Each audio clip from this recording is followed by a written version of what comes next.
You look younger and brighter than I've remembered for a long time.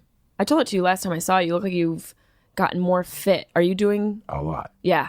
You look younger. No. You look more rested. It's the weights. Yeah, and now I focus. I won't I will not stop preaching that Rogan podcast when he had the guy on about sleep. Yo. I had not stopped preaching it. Vital. I love so vital. I love the Steven, the fucking Steven Tyler podcast with Rogan. I could name you the top 10 Rogan fucking podcasts, but the one that changed my life completely I have to was the listen sleep to it. one. Yep. Weight-wise. Sleep is huge for Alzheimer's too. Sleep is huge, guys, and that's when your brain cleans itself out. Lee thinks I goof on him.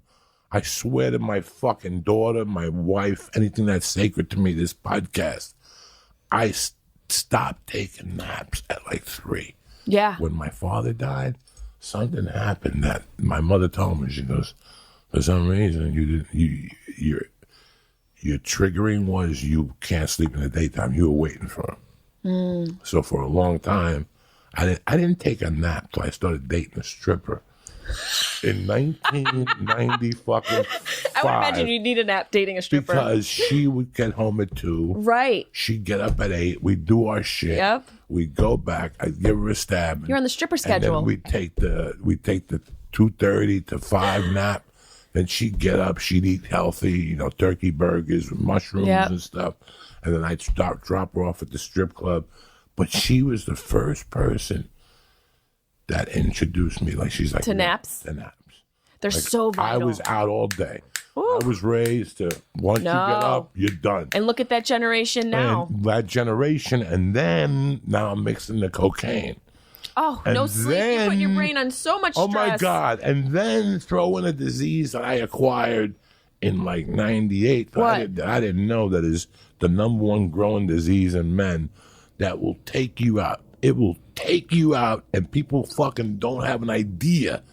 Sleep apnea will take you out. Oh, yeah. Sleep apnea will take you out so fucking quickly. The first time, guys, I'm telling you, and I'm telling you for your own good, the first time your girlfriend, your mother, your father, your grandfather, anybody says to you, listen, man, I heard you snoring last night. Just stop what you're doing. Stop it. Come to the realization that it's going to get worse. It might not be a year, it might not be 2 years, but in 3 years, you're going to start running into this fucking wall. And unless you've had sleep apnea, it's tough to describe it. I hate doctors. What causes it? Do you know what causes it? Fat. So it's more prevalent in heavyweight. Heavier guys, but Rogan's got it. Really? Yeah. So that's interesting. That's right. I remember him saying that. Yeah, he sleeps at the mouthpiece. But he's got the stature of like a water buffalo. Right. You know what I mean? But there's a lot of guys like when I went that's funny. When I first got diagnosed with it, the first time I went for the doctor for it, you know who was there? Gary Goldman. 2001. 2001 was the first time I even considered going to the doctor. And Goldman was there, and I remember falling asleep. And him going, this is fucked up, what you have? And we started talking about it. And then I bumped into him at the Improv, and he goes, hey, I looked that shit up. That shit will kill you. At the time, it was killing 25,000 people a year, 25,000 men a year. Yeah. Something. No, I'm sorry. The website at that time was getting 25,000 hits a year. Like nobody really knew about it. Then right. Reggie died, the tackle from Philadelphia.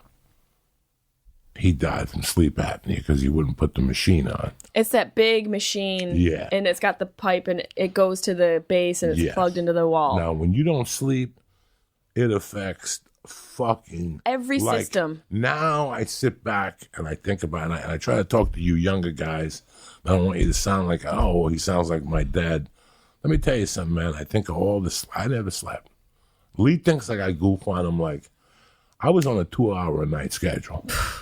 2 hours a night, 3, That's 4, so bad. It's 5. so bad. Now, when you're 20, you get away with it. Oh yeah, because you have energy. You're in a You different get away with it in your position 20s. in your life. When you're 30, You catch up to it. so it affects your mindset. It affects your moods. Your hormone levels, your cortisol, your cortisol everything. level. It Your affects digestion, your weight, your skin. You start gaining weight. Yep. Like when Lee and I started doing the podcast, I think I was holding on to like 295. And we started doing the podcast, and I started going on the road. So Monday and Wednesday, I was waking up at 4:45. You know us. We don't go to bed till 12. I Who know. the fuck are you to wake up at 4:45? And then Thursday, I get up at 4 to take a flight. Friday, radio. Which is so early. And then Saturday, I slept. And then Sunday, you sleep 3 hours because I'm on the first Yep, flight gotta out. get the hell out of the town. I remember going to the doctor. That was 3:49. I gained 50 fucking pounds. I looked at my diet. Yeah, I see. But I go, oh. Not the And sleeping. then Rogan had that dude on. Yes. And I listened to it. I got the book. I read the book. I read like a couple areas twice. I agreed with him in certain areas. Like I'm good on 7. 7, me too. I'm solid on 7. I'm 7. I'm solid. Yeah, if I'm under 6, I'm a demon. Like Really? Oh God, if I get less No. than 6 hours, I'm I good could on hurt 7. an older woman. I'm good on 7. I'm punch good your on grandma. 7. Right? I focus on 7. Okay. You know what? There's some nights I go to bed at 11, and at 5 o'clock, my dick is harder than fuck. I gotta get up and get coffee, Yeah. whatever.